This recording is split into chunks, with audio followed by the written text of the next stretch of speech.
사사기 13장 1절 말씀 찾으신 분들 자리에 다 일어나셔서 사사기 13장 1절 말씀 우리 한 목소리로 크게 한번 합독하도록 하겠습니다. 함께 읽습니다. 시작. 이스라엘 자손이 다시 주님께서 보시는 앞에서 악한 일을 저질렀다. 그래서 주님께서는 그들을 40년 동안 블레셋 사람들의 손에 넘겨주셨다. 아멘. 자리에 앉으시고요. 오늘은 5월 며칠입니까? 5월 5일입니다 5월 5일은 어린이의 날인데요. 뭐 까짓 거 미국이야 사실 365일이 어린이날 아니겠습니까? 그래서 여기서는 5월 5일 그냥 지나가지만 저처럼 한국에서 나고 자란 아빠들은 이 날이 되면 왠지 애들한테 이렇게 옛날에 왜 한국에 그런 거 있었잖아요. 롯데 제과에서 나온 이렇게 종합 과자 선물 세트 이런 거라도 좀 하나씩 줘야 되지 않나, 그런 부담감이 느껴지는 것이 사실입니다. 우리 교회에는 아이들이 참 많습니다. 하나님께서 우리 교회에 베풀어 주신 가장 큰 복과 은혜 중에 하나라고 생각을 합니다. 앞으로도 태어날 아이들, 또 앞으로 하나님께서 우리 가정의 택 가운데 허락해 주실 생명들도 저는 끊이지 않을 거라 믿고 감사합니다.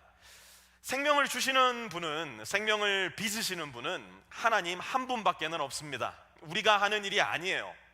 그런데 그 생명을 빚으시는 창조주 하나님께서 그 귀하고 복된 생명을 저와 여러분 같이 부족하고 솔직하게 이야기하면 어리석은 부모들에게 맡겨주셨다는 것, 이 또한 참으로 놀라운 은혜가 아닐 수 없습니다.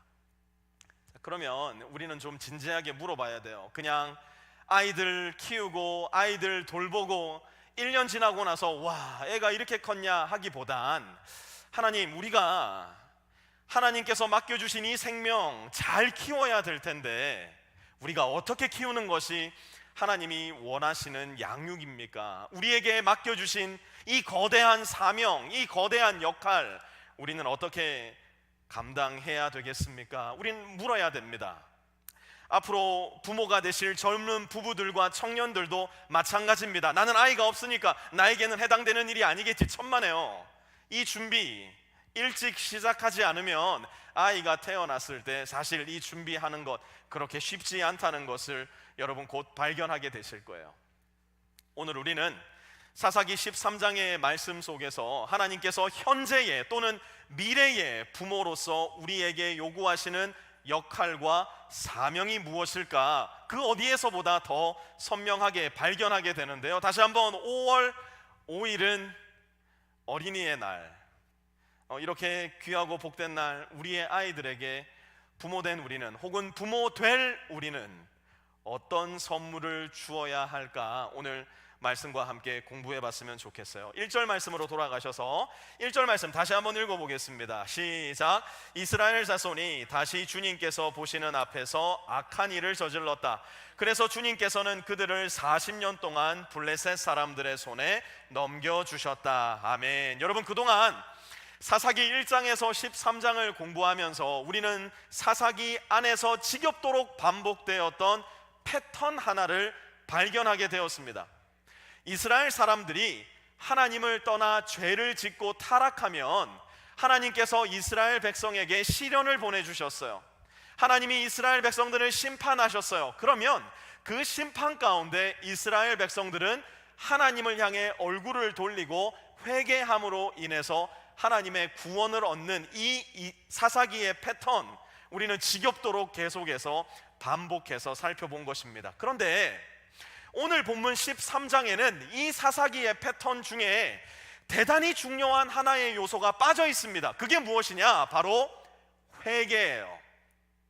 하나님께서 이스라엘 백성에게 블레셋이라는 심판을 보내셨는데도 불구하고 이스라엘 백성들은 회개함으로 하나님께 돌아오지 않습니다. 1절에 다시 보니까요, 이스라엘 백성들이 몇 년 동안 블레셋 사람들의 손에 넘겨졌다고요? 40년 동안. 여러분, 40년은요 어느 시대를 막론하고 꽉 찬 한 세대를 의미합니다. 40년 동안 블레셋의 지배를 받고 억압을 당했던 그 당시 대다수의 이스라엘 백성들은 태어나 보니까 누구의 지배 아래 있었을까요? 블레셋의 지배 아래 있었다는 이야기예요. 그러니 그렇게 억압을 당했는데, 그렇게 착취를 당했는데, 그렇게 비인간적인 처분을 받으며 살아왔음에도 불구하고 What's the big deal? This is our life.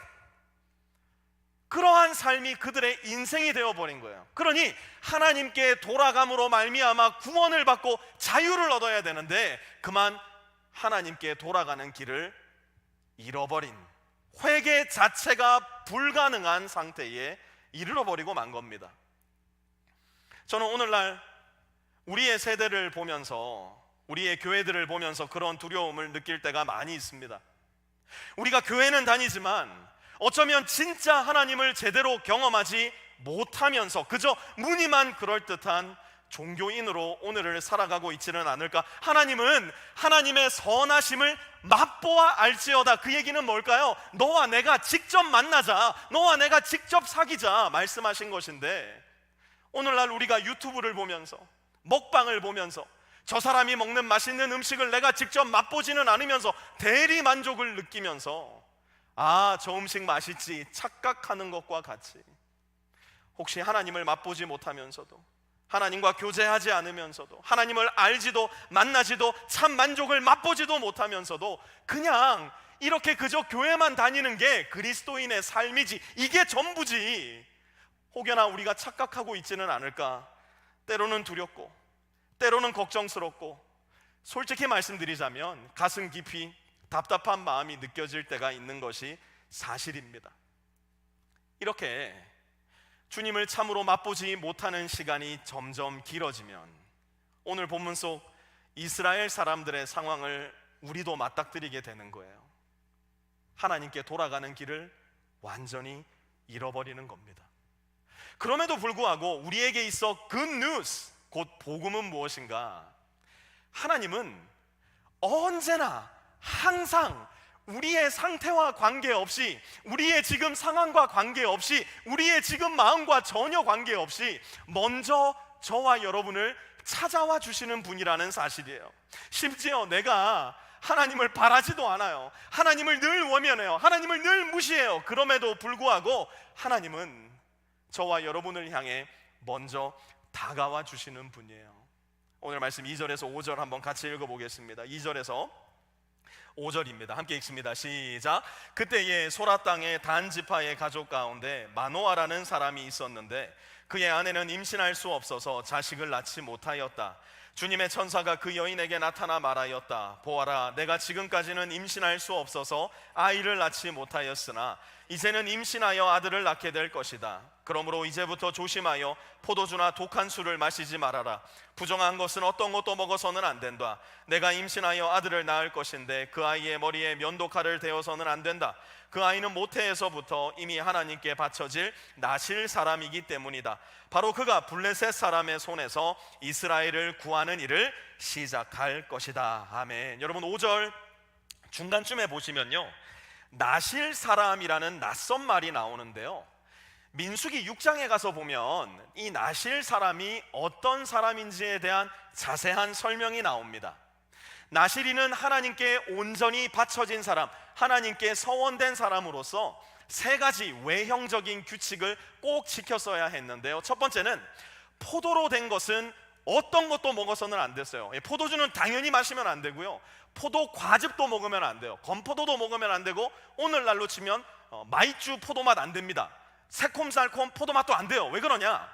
혹여라도 포도가 발효가 되어서 거기에서 알코올 성분이 나오면 하나님께만 헌신된 이 마음이 헝클어질까봐 전혀 알코올과 관련된 것을 먹지 못하게 하기 위해 포도 근처에는 출입을 완전히 금했어요. 두 번째로, 나실이는 시체 주변에는 가면 안 됐습니다. 길가에 다람쥐가 죽어 있으면 이상하게 남자애들은 거기 가가지고 쭈그리고 앉아서 보더라고요. 나실이는 그거 하면 안 되는 거예요. 뭐 저 옐로우스톤 가다가 사슴을 쳤는데 나실이는 내리면 안 돼요. 그 근처에 가면 안 되니까요. 심지어 나실이는 가족 중에 부모가 돌아가신다 하더라도 그 시체에는 가까이 하면 안 되고 손을 댈 수 없는 사람이었어요. 마지막으로 나실이는 머리를 자르면 안 됐습니다. 머리를 잔뜩 길러가지고 머리가 길면 사실은 그 당시에 남자로서는 굉장히 부끄러운 일이었거든요. 그럼에도 불구하고 나의 진정한 자랑은 하나님이십니다라는 것을 고백하기 위해 머리를 자르지 못하게 했어요. 이제 마노아라는 사람의 아내에게서 태어날 이 아이가 나실 사람, 곧 하나님께 온전히 바쳐진, 온전히 서원된 아들이 될 거라 주님의 천사가 말씀한 겁니다.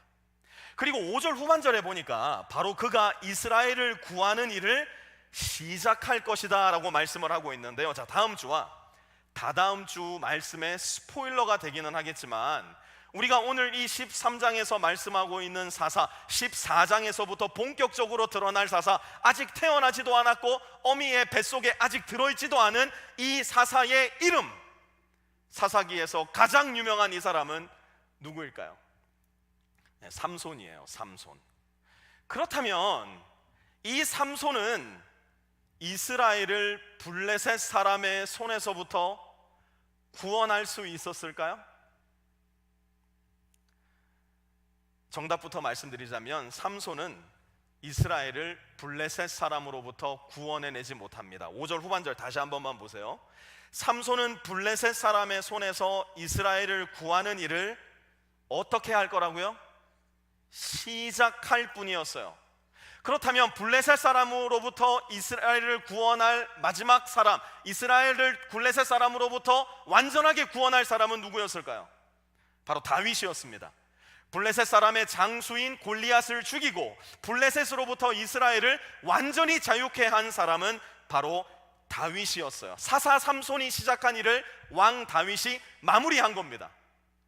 그런데 그런 다윗도 나중엔 어떻게 됩니까? 밧세바를 범함으로 인하여서 이스라엘에 큰 위기를 가져오고, 인생 말년에는 하나님이 너무나 싫어하시는 일을 함으로 말미암아 이스라엘 백성 7만 명을 죽음으로 밀어넣는 악행을 저지르기도 합니다. 무슨 말이에요? 삼손도 다윗도 절대로 구원자가 될 수는 없다는 이야기입니다. 여러분, 성경 껍데기에서부터 껍데기까지 읽다 보면 무슨 생각을 많이 하게 되냐? 와, 성경 역사에는 하나님의 위대한 사람들이 너무나 많구나라는 것을 발견하게 돼요. 하지만 성경은 위대한 인물을 우리 눈앞에 보여주기는 하지만 그들이 저와 여러분의 궁극적 구원자가 될 수 없다는 사실 역시 명확하게 보여줍니다. 그렇다면 저와 여러분의 궁극적인 구원자는 도대체 누구일까요? 마태복음 1장 21절은 이렇게 말씀합니다. 같이 한번 읽어보죠. 시작. 마리아가 아들을 낳을 것이니 너는 그 이름을 예수라고 하여라. 그가 자기 백성을 그들의 죄에서 구원하실 것이다. 아멘. 하나님은 이스라엘의 궁극적인 문제가 블레셋이 아니라는 걸 보여주고 계시는 거예요. 하나님은 저와 여러분이 풀어야 할 궁극적인 문제가 지금 너무나 답답한 우리의 부부 관계가 아니라는 것을 보여주세요. 도무지 끝날 것 같지 않은 자녀를 향한 영원한 근심과 걱정도 우리의 영원한 고민과 아픔이 될 수는 없어요. 해결될 것 같지 않은 재정 문제, 해도 끝이 없는 비즈니스, 이제 좀 편하게 살아보나 했더니만 그만 내 발목을 덜컥 잡아버린 나의 건강 문제 역시 우리 인생의 궁극적 문제는 아니에요.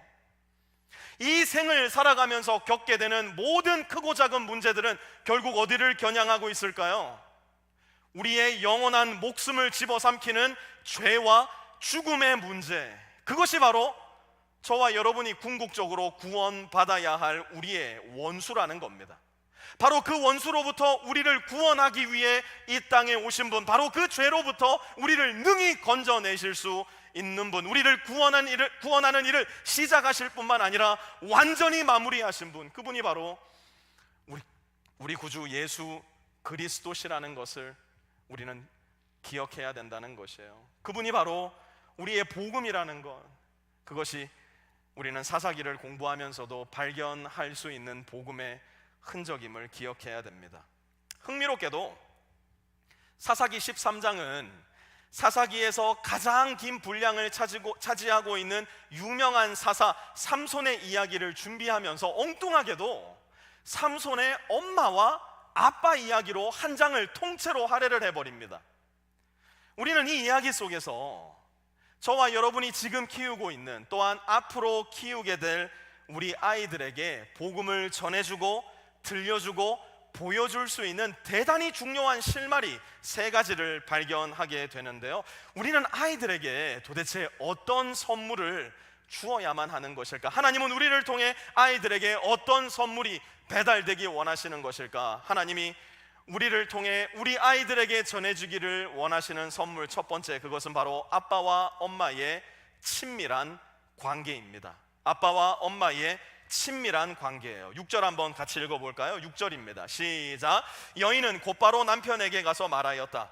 하나님의 사람이 나에게 오셨는데 그분의 모습이 하나님의 천사의 모습과 같아서 너무나 두려웠습니다. 그래서 나는 그분이 어디서 오셨는지 감히 묻지도 못하였고 또 그분도 나에게 자기 이름을 일러주지 않았습니다. 아멘. 이 한 구절 속에만 해도요, 마노아의 아내가 대단히 친밀했다는 흔적이 굉장히 많이 등장합니다. 먼저 6절 다시 한번 보시면요, 남편에게 갔는데 언제 갔대요? 곧바로 남편에게 가서. 여러분, 남편과 아내의 관계가 친밀할 때 이들은 곧바로 대화를 시작합니다. 대화를 미루어 놓지 않아요. 가만히 있다 보면 한 1년 지나고 얘기하는 경우가 있어요. 한 10년 지나고 얘기하는 경우가 있어요. 저희 아내도요, 제가 생일 때마다 카드를 써서 줬습니다.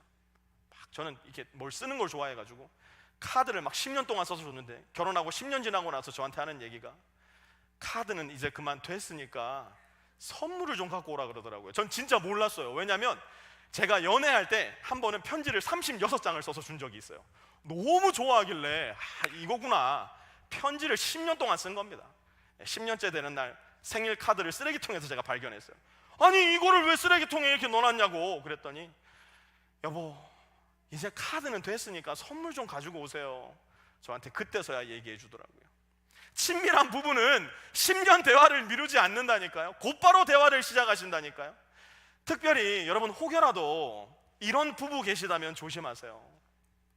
내 마음속에 있는 이야기를 다른 남자한테 가서 하는 아내들, 내 마음속 고민들을 다른 여자한테 가서 하는 남편들, 그래놓고 내 남편이랑은 대화가 안 된다고, 내 아내는 내 마음을 몰라준다고 그 이야기를 내 직장 동료에게, 내 직장 선후배에게, 내 가족의 누나에게, 엄마에게, 온통 다른 사람한테 털어놓는 남편과 아내들.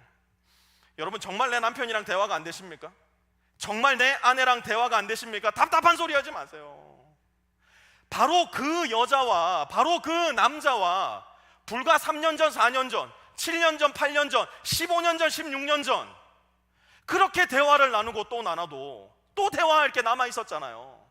얘기하다가 시계 보니까 아이고 10시 됐다, 집에 빨리 가야지. 집 앞에 데려다 놓고서도 집에 들여보내질 못해서 10분만 더 얘기하자, 20분만 더 얘기하자. 아빠한테 전화 와서 빨리 들어가야 돼. 들어가면 뭐예요? 또 바로 전화하잖아요. 목소리 또 듣고 싶어서 전화했어. 그래 놓고 막 새벽 2시, 3시까지 전화하다가 네가 먼저 끊어. 그러면 아니야, 오빠가 먼저 끊어. 그렇게 대화를 했던 분이 바로 저와 여러분이에요. 우리 남편과 아내의 관계가 그랬었단 말이에요.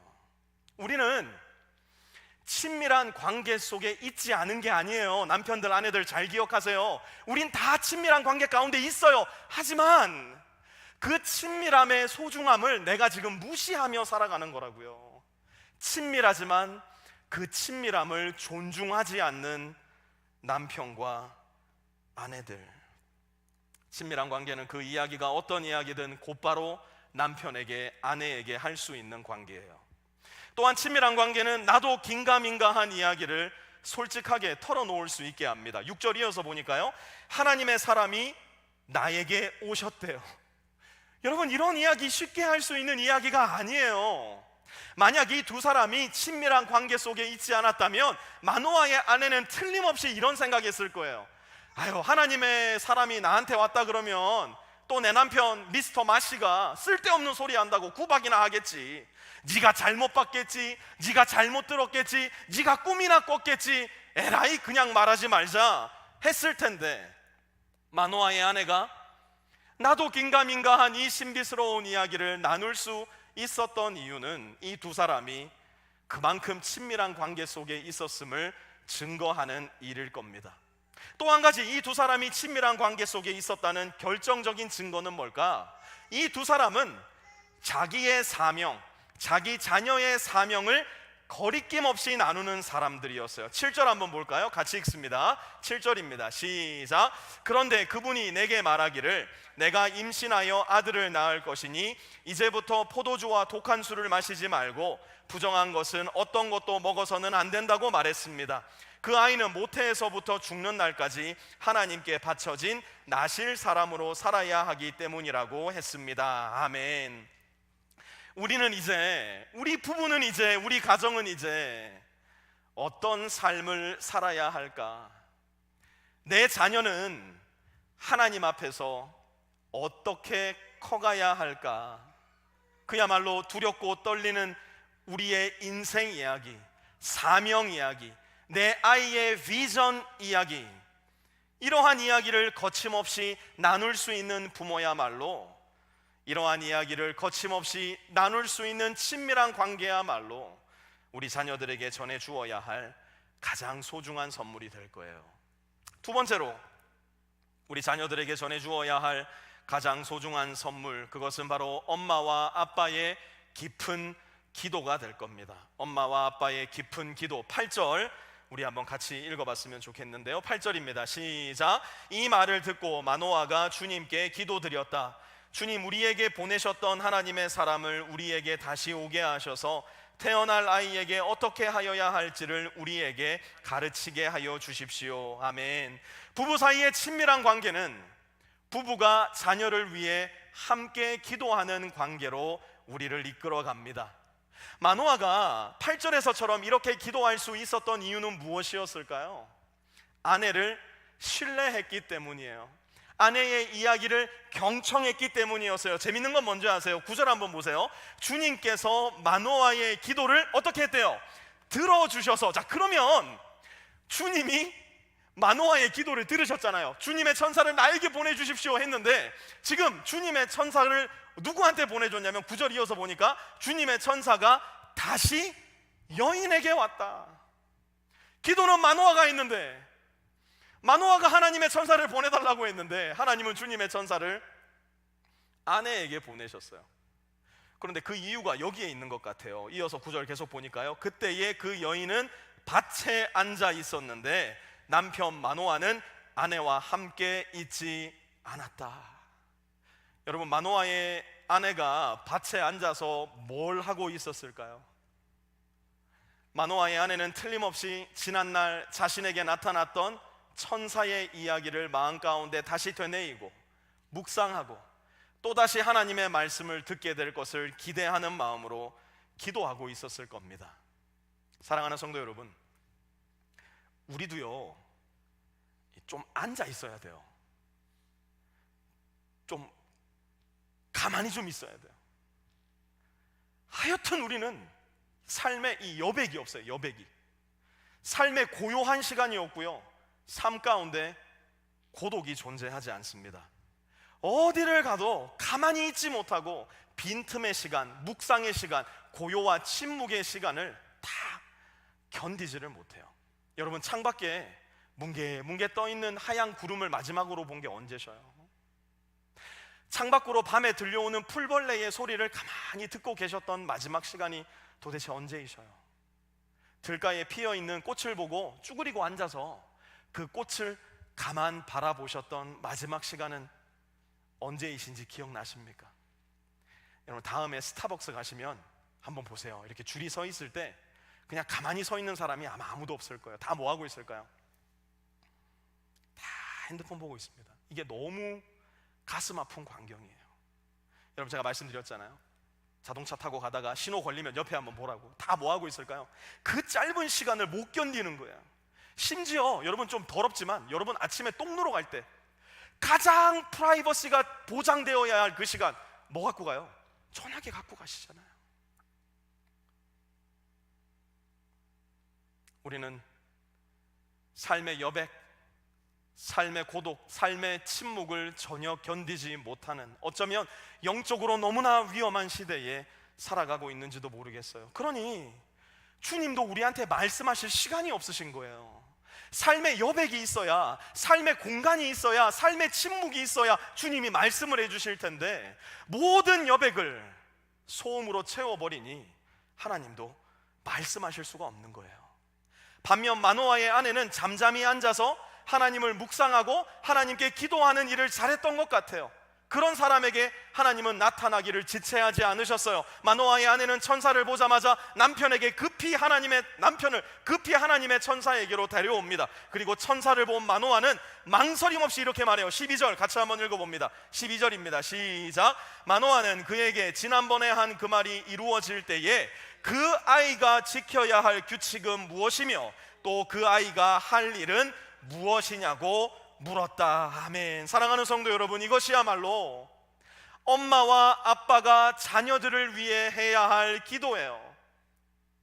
이런 기도는 일찍 시작하면 할수록 좋습니다. 아직 자녀가 없는 부부들도, 아직 결혼하지 않은 청년들도 앞으로 하나님께서 주실 자녀들을 위해 이 기도 미리 먼저 심어 놓으셔야 돼요. 그런데 이 기도가 어떤 기도예요? 12절 다시 보세요. 그 아이가 지켜야 할 규칙은 무엇이며 또 그 아이가 할 일은 무엇인지 알려주십시오. 우리는 아이들을 위해 무슨 기도를 합니까? 하나님, 우리 아이 공부 좀 잘하게 해주세요. 하나님, 우리 아이 아이비리그 대학 들어가게 해주세요. 좋은 직장 들어가서 고연봉 받을 수 있게 해주세요. 장가 잘 가게 해주세요. 이 세상 가운데 떵떵거리며 살게 해주세요. 여러분, 이런 기도 자녀를 위해 중요할까요? 중요하지 않을까요? 이런 기도 하나도 안 중요합니다. 이런 기도 전혀 중요하지 않습니다. 왜 중요하지 않은지 제가 말씀드릴 테니까 여러분 잘 들어보세요. 지금 내 애가 저기에 빠져가지고 허우적거리고 있어요. 엄마 살려줘, Dad help me. 그런데 우린 뭐라고 해요? 얘야, 아무리 그래도 공부는 잘해야 된다잉. Mom save me, Mom help me. 우린 뭐라 그래요? 얘야, 아무리 힘들어도 기본 삼성, 현대, LG는 들어가야 된다잉.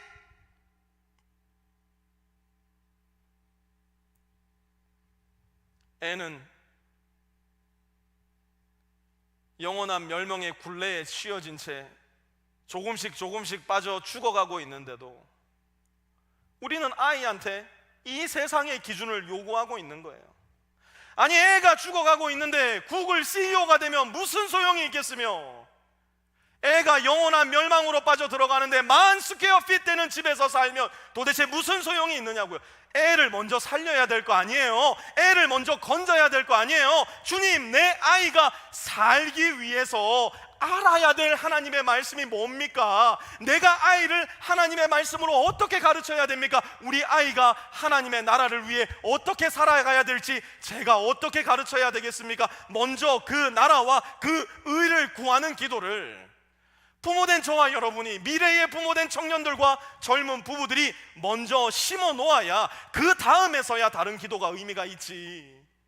순서가 바뀐 기도, 혹은 가장 중요한 것이 생략되어 버린 기도는 어쩌면 정말 아무 소용도 없는 어리석은 기도가 될 수도 있다는 겁니다. 이번 주 말씀 준비를 하다가 이 기도, 우리 가정들이 지금 당장 시작해야 되겠다, 제 마음 가운데 조급한 생각이 들었어요. 그래서 이 기도문을 아예 액자로 제가 만들어 왔어요. 제가 좀 속상한 게, 우리 교역자들이랑 분명히 이 앨범을 아마존으로 봤을 때는 이 액자가 되게 멋있어 보였거든요. 16개에 18불이더라고요. 야, 아마존에서 좋은 일 한다 그랬는데 싼 게 약간 비지떡이에요 지금. 그래서 다음 주에 그냥 아예 좋은 걸로 좀 다시 할까 싶은 생각도 드는데요. 뭐 그거는 뭐 다음 뭐 봐서 결정할 일이고, 아이들이 있는 부모님들 아이 한 명당 한 개씩 밖에 중앙 로비에 갖다 놨거든요. 다 가져가세요. 그래서 아이 한 명당 이 액자를 침대 옆 머리맡에 놓으시고 밤에 잘 때마다 아이들 위해서 이 기도문 읽으면서 기도해 주세요. 사랑의 하나님, 내 사랑하는 아이가 지켜야 할 규칙은 무엇이고 또 우리 아이가 할 일은 무엇인지 가르쳐 주십시오. 지혜의 근원이신 하나님, 우리 부부가 들어야 할 말씀은 무엇이며 또 우리 부부가 어떻게 이 말씀을 아이에게 가르칠지 알려주십시오. 우리를 바른 길로 인도하시는 하나님, 우리 교회가 나가야 할 방향은 무엇이며 또 우리가 어떻게 하나님을 기쁘시게 할지 가르쳐 주십시오. 예수님의 이름으로 기도합니다. 아멘. 아이들을 위해서 밤에 자기 전마다 이 기도문을 보면서 꼭 기도해 주시기 바라요. 아직 자녀가 없지만 자녀를 바라며 기도하는 우리 부부들도 이거 가지고 가셔서 내 머리맡에 두시고 기도하세요. 우리 청년들 중에 나는 이 기도 미리 시작하랍니다 하시는 분들 가져가세요.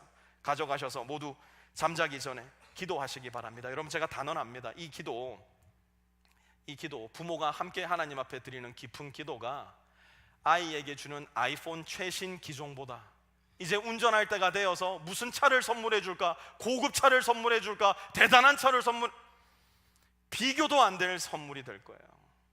부모가 하나님께 함께 드리는 깊은 기도, 자녀들을 위해 주어야 할 가장 소중한 선물이에요. 마지막 세 번째로 부모가 자녀에게 전해 주어야 할 선물은 엄마와 아빠의 치열한 싸움입니다. 엄마와 아빠의 치열한 싸움. 마노아는 자기 부부를 찾아온 천사를 대접하고자 바삐 움직입니다. 마침내 마노아가 새끼 염소 한 마리와 곡식 예물을 가져왔을 때 이 일이 일어나는데요. 20절과 21절 말씀 같이 한번 읽어봅니다. 시작. 제단에서 불길이 하늘로 치솟자 주님의 천사가 제단의 불길을 타고 하늘로 올라갔다.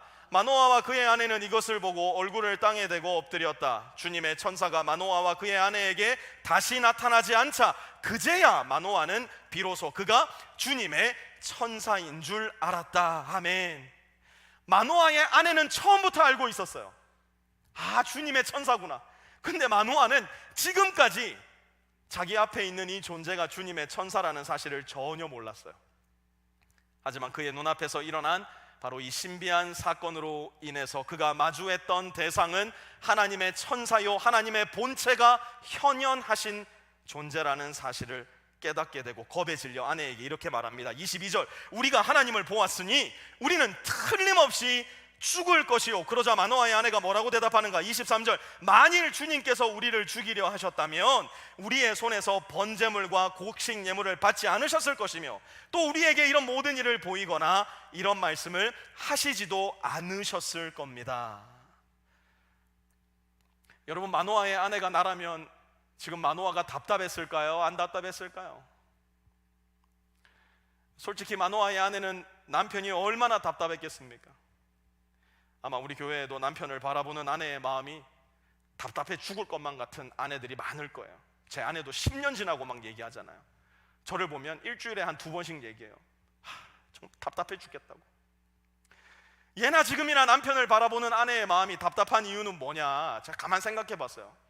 하나님께서 남자를 만드시고 그 다음에 여자를 만드셨잖아요. 아이폰도 12보다는 13이 좋은 것처럼 여자가 나중에 태어나서 여자를 더 뛰어나게 만드신 게 아닌가 짐작을 해볼 뿐입니다. 그런데 마노아의 아내는 지금 남편에게 어떻게 해요?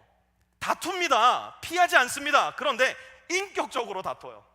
부드럽고 사랑스럽게 남편의 불안과 두려움을 어루만져주고 있는 거예요. 치열하게 다투지만 이 다툼을 피해가지 않지만 따뜻하고 정중하게 상대방을 배려하고 감싸주며 무시하지 않은 채 다투고 있는 겁니다. 그리고 마침내 이 일이 일어나는데요. 24절 함께 볼까요? 시작. 그 여인이 아들을 낳고서 이름을 삼손이라고 하였다. 그 아이는 주님께서 내리시는 복을 받으면서 잘 자랐다. 아멘. 삼손이라는 이름의 의미를 현대판으로 번역해 보면 You are my sunshine.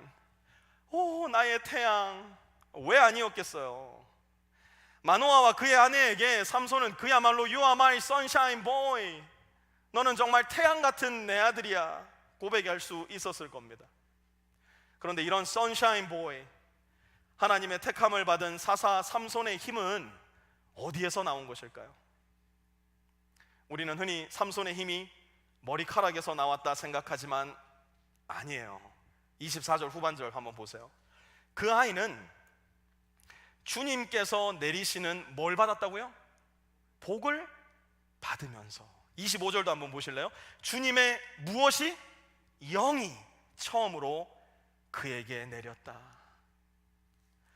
머리카락 백날 길러봐야 주님께서 선샤인 보이에게 주셨던 복이 없었다면, 머리카락이 아무리 풍성해도 주님의 영, 하나님의 성령이 그에게 임하지 않으셨다면 삼손 역시 하고 많은 평범한 연약한 한 사람의 불과했을 겁니다. 여러분, 그건 우리 아이들도 마찬가지예요. 주일학교 1년 365일 단 하루도 빠지지 않는다고 해도, 그 누구보다 교회의 용어와 생리를 이해하고 주일학교의 히어로가 된다고 해도, 학교에서 1등, 아니 전국에서 1등을 해서 이 세상에서 가장 위대한 기업의 CEO가 된다고 해도, 주님이 우리 아이들을 축복해 주시지 않는다면, 주님이 우리 아이들에게 주님의 영을 부어주시지 않는다면, 여러분 잘 들으세요. 우리 아이들은 기껏해야 이 세상에서의 100년 인생을 빛과 번쩍하게 살다가 영원한 멸망의 길로 들어가는 운명을 맞이할 수밖에 없을 거예요. My sunshine boy, 눈에 넣어도 안 아플 나의 딸이 영원히 빛나는 방법, 그 키는 바로 엄마와 아빠의 친밀한 관계에 있어요.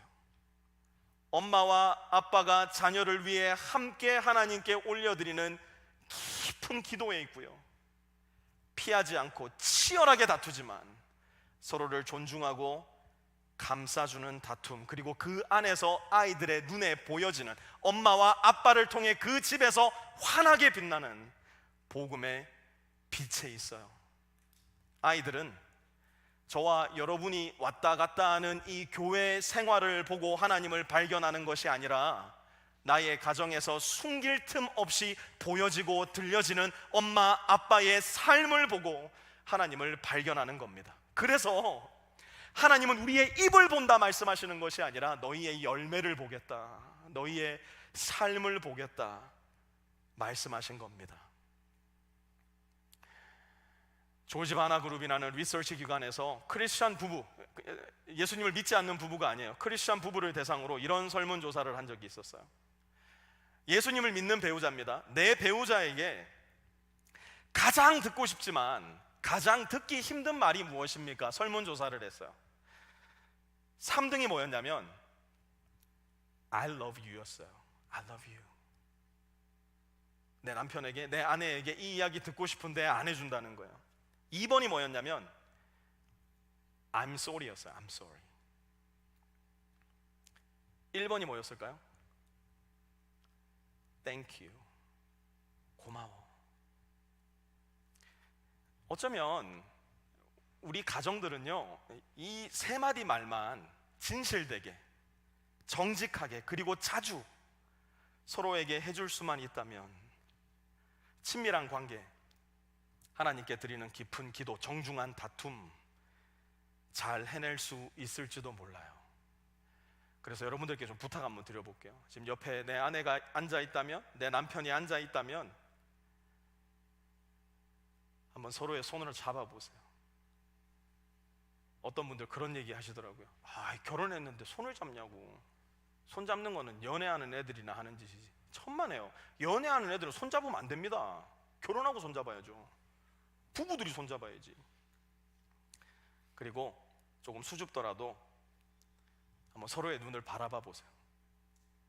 그리고 서로의 눈을 바라본 채로 저를 한번 따라해 보세요. 여보 사랑해.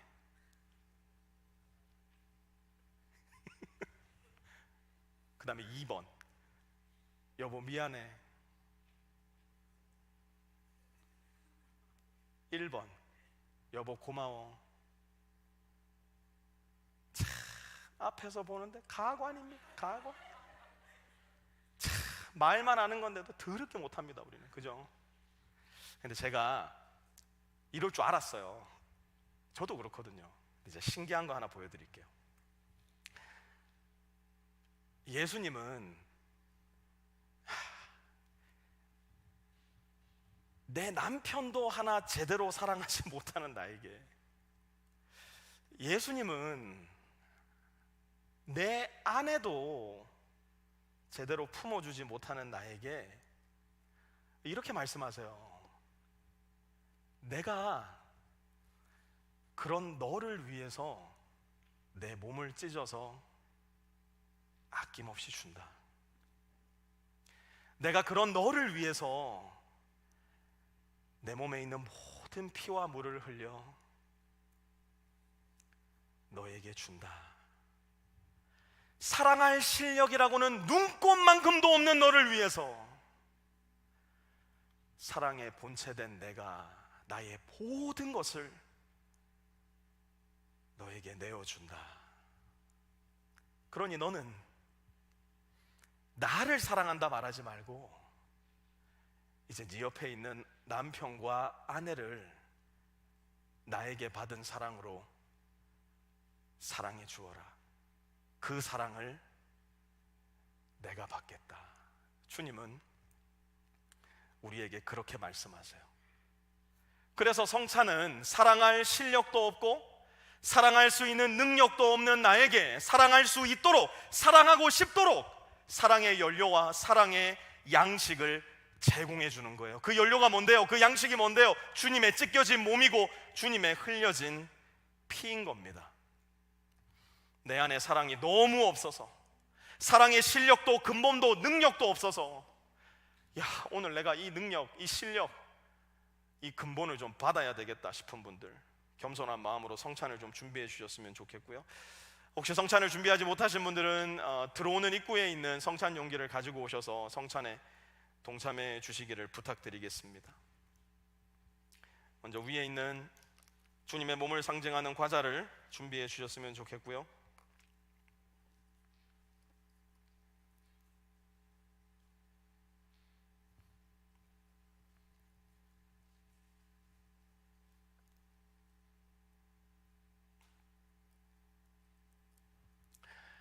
주님께서 잡히시던 날 밤, 주님은 이제 곧 제자들을, 곧 자기 자신을 모두 버리고 배반할 그들을 향해 이렇게 말씀하셨어요.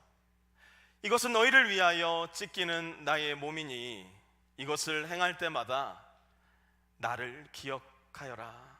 내가 너희를 위하여 어떻게 사랑을 베풀어 주었는지, 내가 너희에게 어떻게 내 몸을 찢어 주었는지, 이것을 먹을 때마다 나의 사랑을, 나의 능력을 기억하여라. 우리 그 마음을 가지고 주님의 말씀에 순종하도록 하겠습니다.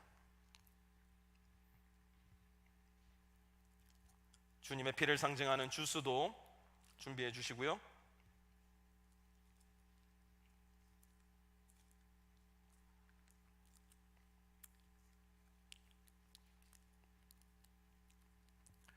식후에 주님께서 잔을 들고 말씀하셨습니다. 이것은 너희를 위하여 흘리는 나의 피이니 이것을 행할 때마다 나를 기억하여라. 우리 주님의 말씀에 순종하여 이 잔을 함께 취하도록 하겠습니다.